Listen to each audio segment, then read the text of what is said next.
Hegar, who is here in the back tonight. So I wanted to briefly thank Swing Left to Rebecca and Jane for helping us. There you go. They've got shirts on and everything. There's this present. Bayou Blue Democrats are in the house tonight who helped roofing at the Hydron, and Karen Adams with the Karen Wood Now. There she is. Karen Adams Wood Now. We've got the Harris County Young Democrats. James Burnett, their president, is here in the back tonight. The Houston Young Stonewall Democrats president here tonight, CJ Hoffman. Thank you for helping with this. Texas Democratic Women, Harris County. Thank you for helping. And Moms Demand Action. Thank you very much. Thank you very much. Have I left any of the groups out? There's the ones that...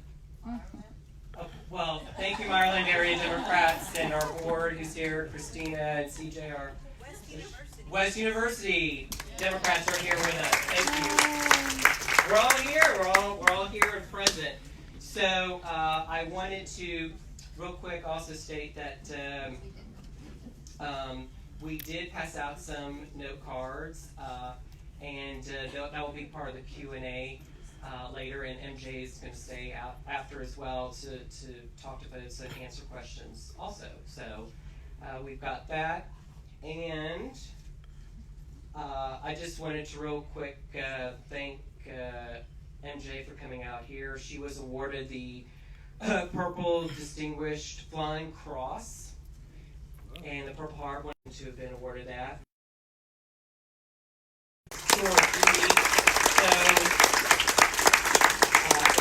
And of course, many of you know her from her book that she wrote, talks about in her famous TV ad that we've all seen, about how she in 2012 filed suit against the Secretary of Defense in order for women to be able to compete for certain jobs that they were not being permitted to do. And in 2013, they changed that rule, and women are able to now compete in the Defense Department in areas that they couldn't before. So pretty interesting, pretty exciting. So MJ, if you want, wherever you want to speak from, we can go like this. Thank you. Okay. Thank you so much. I actually think I'm going to come over here so I can go in the middle. Hi, everybody. Work that you're doing. And I actually would rather spend more time on your questions than on my pontificating, but I do want to tell you a little bit about myself before I get to questions. And are these the questions here? Yes. Okay, great. So I grew up here in Texas. I went to the University of Texas at Austin. It was the only university I applied to. My mom was like, do you want to back up? And I said, no, it's UT or DQ for me. And luckily I got in. And although DQ is a good job, my husband worked there. He can do that curly Q much better than I can. But so, I bleed burnt orange. And I went off into the military before 9/11. A lot of people in this room, I don't know if you remember a time before 9/11. And I wanted to be a combat pilot. I was an adrenaline junkie mixed with just extreme patriotism and a love of the Constitution and our government and the way it's supposed to work. And I went off and did 3 tours in Afghanistan as a rescue pilot. In my 3rd tour, I was shot down, and I was also shot through the co-pilot's windshield. In fact, I have such a love for Houston that when I go out and speak around the world about this, I talk about how when we landed that day, the windshield in front of me cracked, and I saw the bullet hole, but it was the sound. It was the sound that brought me back to the Astrodome. It sounded like a crack of a bat, and it was good memories mixed with a traumatic experience. And, I was over there very young and ideological, and I was fighting for, freedom and democracy.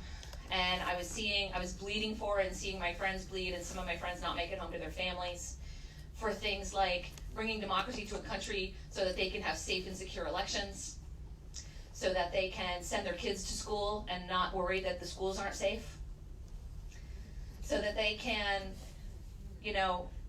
have a government that's not oppressing their women, so that we can have a free press, so that we are fighting against those who would take power and rule people through fear and intimidation, like we're seeing now with the policy of family separation, to deter people from seeing this country as the beacon of hope and freedom and democracy that makes us a world superpower right now. The beauty of a lot of the things that we're fighting for is that they happen to be the right thing to do, that they also happen to be the strategic business case best thing to do for our country to remain an economic and global world superpower. And I believe that I took an oath to support and defend the Constitution against all enemies, foreign and domestic. And it was surreal to go and fight on foreign soil and then come home and see these things under threat on our home soil. And I have 2 little boys. I have a 2-year-old and a 4-year-old. And a lot of people ask me, how are you able to do this with that? And I say that they're the reason that I'm doing it. And in fact, I had a little bit of a light bulb moment in the car on the way over here. I was talking to my staff about all the things that I want to protect my kids from, and I don't want to be that kind of parent that is going to shelter them from the world. I want them to go out and experience things, and that it terrifies me. And then I realized that me running for Senate is just my extreme overreaction to trying to protect them. I think that climate change is the greatest threat to them. I think that it is not just a threat, if it's not enough to move you, that it's a species existential threat. It's also a threat to our national security. It's a humanitarian crisis threat. These issues that we talk about on the campaign trail are not in silos. They all interlock. You know, when we talk about trade and we talk about the strategic use of humanitarian assistance around the world, and we talk about a State Department that's being depleted, and we talk about how we treat our allies and how we embolden our enemies right now. And then I, as a rescue pilot, have a habit of going where the biggest fire is. Where can I go to do the most good or eliminate the greatest threat? And when I look at the current landscape, that threat is in the Senate. A lot of people ask me why I'm not running for my congressional seat when it would be arguably relatively easy to win. When, you know, I ran in an R+10 district. It was a district nobody wanted to talk about. I was able to raise $5 million through hard work and through data and through the business side of campaigns that a lot of people don't want to put the work into. They just want the microphone. We were able to move that race so significantly. He won his last midterm by 32 points, and he beat me by less than 3. And there are no more uncontested races in the office. There's people voting. He voted for the Violence Against Women Act. He met with the Human Rights Campaign. He's holding town halls, and granted, they're difficult to get into, but he's holding them, which shows me that he knows he's not safe. And that's important, because John Cornyn is not safe. Yeah. And you can tell he knows he's not safe because he's starting to steal our talking points, the things that we're fighting for. But you know what? The reason I'm going to win this race is because Texans are not that easy to fool. Yes, we may be easy to trick into apathy, but we are not easy to trick into, guess what, your civil liberties are safe, which is something I grew up thinking naively. When I took on the Department of Defense to repeal the ground combat exclusion policy, which was not allowing women to compete for ground combat jobs, even though we were in combat, I was in the ground combat, I got the Joint Chiefs to unanimously recommend to the Secretary of Defense to repeal the policy. I didn't get them. A lot of people were involved in that. Okay, but we jointly were able to convince the Joint Chiefs to unanimously ask the Secretary of Defense to repeal that policy. And we celebrated when the Secretary of Defense repealed it. And it was a huge victory and a win, and it was exciting. And then the next day, Jeff Sessions went on TV and said he was going to legislate the policy back in place. And I learned a really important lesson about our safe civil liberties. But then, damn it, you gain ground, you stand and defend it for the rest of your life, and you make sure that the kids that come up behind you know they have to stand and defend it. Because we're facing the repeal of civil liberties that we've taken for granted, that we thought were never, well, that I thought was never under threat, and I am woke. And I am ready, and I'm asking for your support, I'm asking for your vote, and I'm asking for your fight. And I know I've got it. So thank you for coming out tonight. Thank you for everything that you're doing. Thank you for every neighbor you talk to. Thank you for every phone call you make, every dollar you donate, every door you knock on, every minute you spend in a meeting like this. We're going to win this race, and we're going to do it through all of our hard work. So thank you. And let me see if I can, let's see, how much time do I have? As much time as you want. All right, let's see. So I'm seeing healthcare, absolutely is the most important thing that we need to talk about. There's no way I'm going to be able to get to all of these. Okay. Let's talk about immigration. Yes, let's talk about legalizing marijuana. Let's talk about, okay, I'm seeing healthcare, immigration, and guns. Would that work? Okay. Healthcare, no. What else? And climate change, okay. All right. So let's talk about climate change first. Again, huge humanitarian, refugee crisis, national security crisis. These things, again, aren't in a silo. We have to have aggressive action on climate change. John Cornyn recently, this is, again, how I know that he sees the writing on the wall, said, maybe it's time that we start considering that maybe this is caused by man. This would be harder if he stuck to his guns. The fact that he's recognizing that he's not going to win this race, if he does that, we're going to win. But if we make him vote in the interest of Texans and values, that's at least a part win. And I do think for the next year and a half, you're going to start to see a change in the way he votes. Maybe. I mean, he has shown that he would do anything to get reelected. He's in the pockets of his big corporate donors, and he's paying a lot more close attention to what I'm saying than even the people in this room, I think, because when I say things like, he's in the pocket of big pharma, he says, we've got to reduce prices for pharmaceuticals. And I'm like, yeah, you do. Go do it. When I hire, I don't ask, what are you going to do? I say, what have you done? And this is a job interview, okay? And I believe we need to be asking him, what have you done?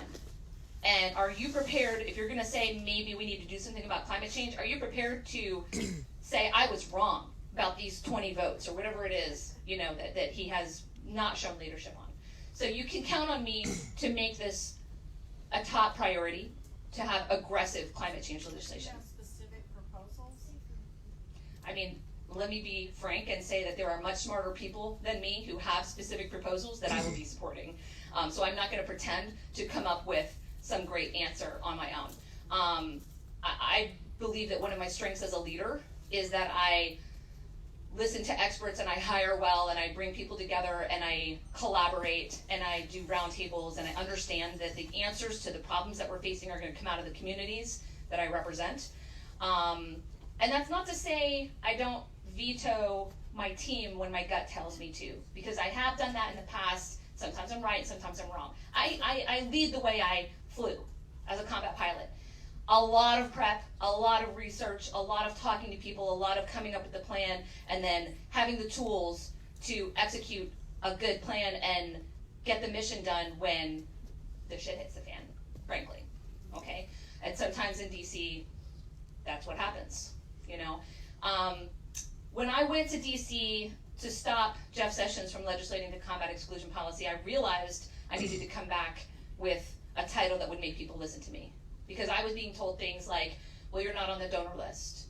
Or I had somebody say this to me, this was probably the worst. Yeah, I get it. I get why that would be the best thing for our military. No, you're probably right, that would make our country stronger.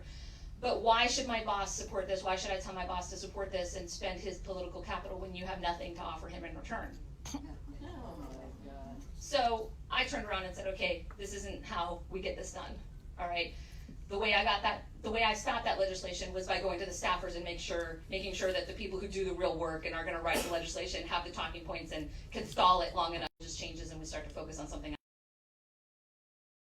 So I'm getting into the weeds of the details here, but what I'm getting at is on things like climate change, we need leaders who are gonna stand up for our values, who are going to not take their marching orders from the establishment, who are gonna fight for Texans, fight for my kids, and I'm telling you that it's my top priority. Now, the thing you guys are gonna hear me talk about most is healthcare, because that is Texas's top priority, okay? And it's important if we're gonna win this race that we recognize that. So here's my proposal for healthcare. I believe that we need to, I've had 2 very complicated pregnancies. I was blessed to come out on the other end of them okay. My first born and I both almost died during the first time that I had a child. The second time, I had 2 blood transfusions. I just had very complicated, complex deliveries.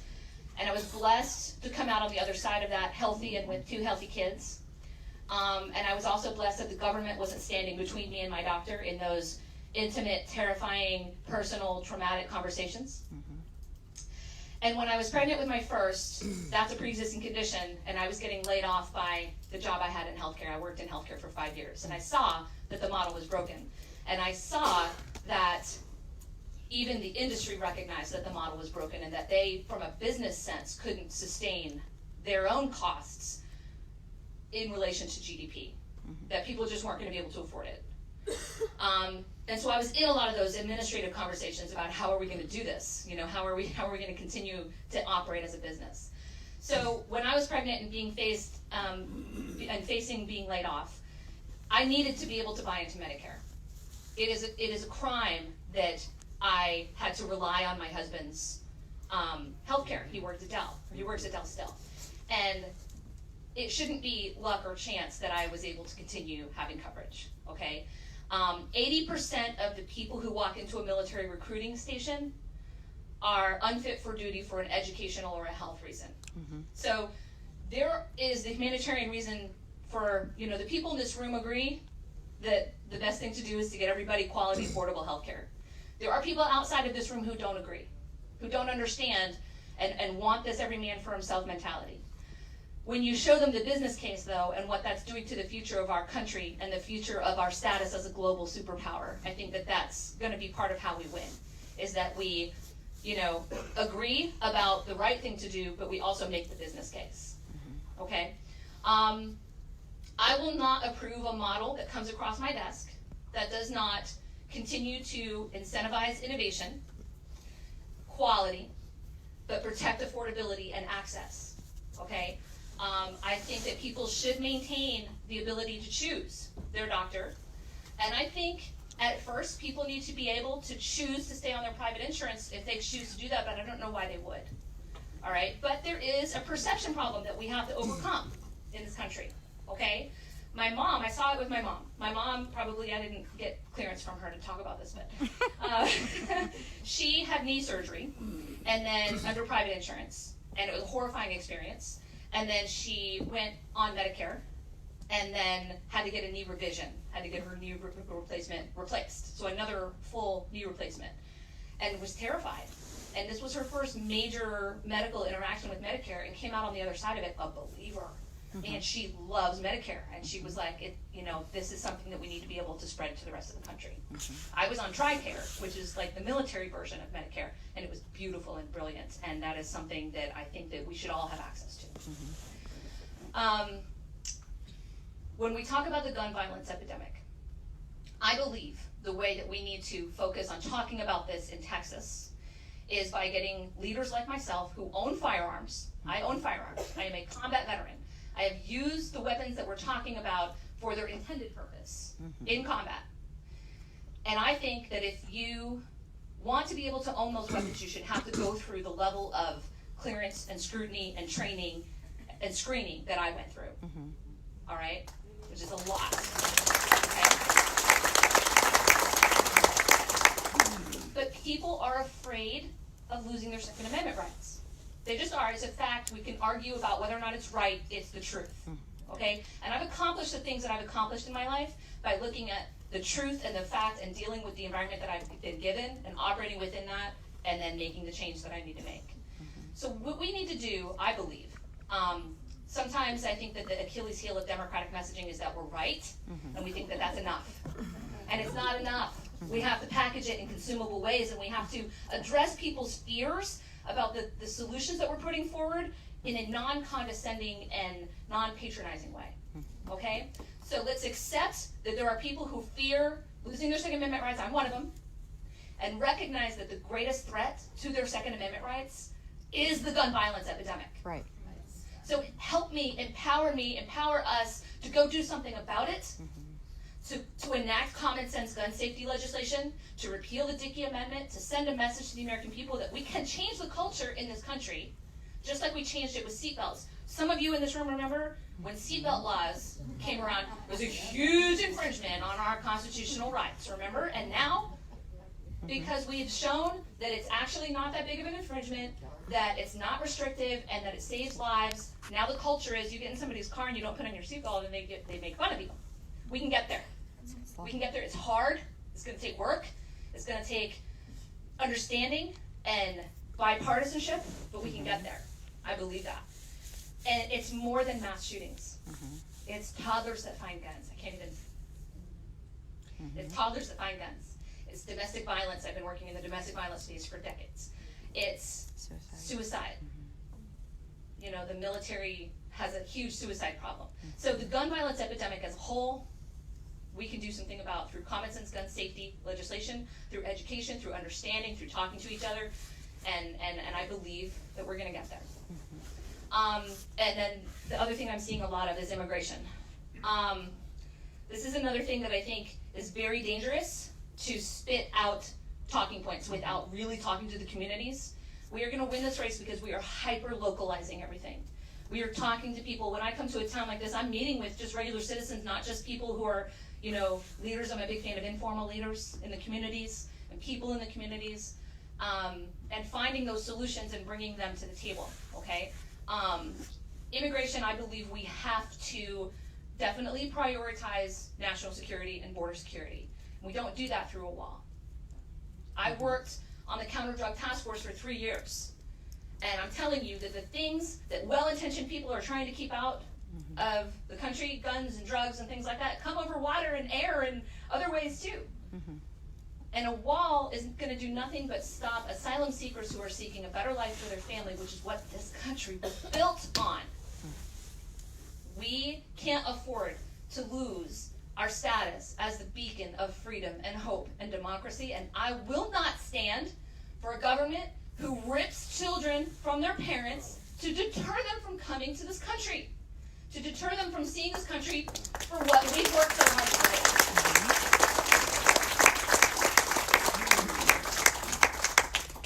We have to give people dignity. We have to be above the fray with human rights if we're going to fight for human rights around the globe. And we can't do that if we are not setting the example here at home. How do you prioritize border security then? And you do that through working with the communities that we're talking about being affected. We're talking about investment in technology and information security. We're talking about investing in people, but abolishing the policies that are dehumanizing people and hurting this country. How much time do I have? Do we know? I should be looking at my watch. I love looking at my watch because I see the bracelet that my son made me. More questions and then let people say hi to you. Okay, great, yeah. So I'm super introverted. It was one of the reasons that I did not think I could be a politician, right? I also have this really unfortunate habit of telling the truth all the time and being straight with people, and I was like, I can't run for office if I'm like that, right? But the difference you're going to see this cycle with a candidate like me is that I'm going to be doing a lot more conversations, a lot less pontificating with a mic. We're going to win this race, and we're going to do it because Texans of attention, and that's understandable because they've been trying to get food on the table and trying to get their kids to soccer, and they're sick of watching the news, and they're sick of the hyper-partisanship. You hear all the time people saying things like, I'm fiscally conservative and socially liberal. And that's a freedom that is born from a set of values that doesn't align in a two-party system, and yet if you're socially liberal and voting your fiscal conservative side, it's because you think those social values are safe. And people are waking up to the fact that they're not. Not to mention the fact that no one, that is representing Texas right now is fiscally conservative. Okay? We can be fiscally responsible and still invest in education and in people and still invest in our State Department. Every boot on the ground is a failure in diplomacy first. So we can be fiscally responsible by protecting, lowering the deficit and walking back the corporate top 0.1% tax scam, whatever that was. I'm not going to call it what they want us to call it. What I'm trying to say is that we can get there. Okay, this isn't pie in the sky, and it's not chicken in every pot. It's giving people the opportunity to have their slice of the American dream, which used to be work hard, make good choices, and you can achieve anything. And we're so far away from that now, but we can get back there. And we can get there through forgiving people. There's people who are remorseful for the way they've been voting or not voting, and don't blame them, but welcome them in and say, welcome to the room where we're coming up with the solutions. I need you to have conversations with your neighbors. I need you to be open-minded and listen to their reasons for disagreeing with you, and let's get there together. But we're gonna get there. I have those conversations at Thanksgiving all the time. And we're gonna get there by showing people that they have a choice on the ballot this cycle to vote for Texas values. People who have a hard time crossing party lines or who don't identify with either party, who wanna vote for Texas values. So what are Texas values? To vote for somebody who has integrity. It doesn't say that they have integrity, but has shown that. To vote for somebody who can take on the establishment and win, not just rail against injustice, but actually effectively make change. To vote for somebody who's gonna continue what they've done their whole career. I'm talking about myself in third person now. What I've done my whole career, which is fight for my community and put my kids and my community ahead of my ambition and what I'm trying to accomplish. And that's what we're gonna do this cycle, and I can't do it without you. So thank you for being on this crazy ride with me. Thank you for putting me in a seat next to Ted Cruz and making his life miserable for the next 4 years. That's all he's got left. Thank you so much. I'm looking forward to these one-on-one conversations that I'm going to have with you now. Thank you for coming tonight. Thank you for your fight, and thank you for your vote.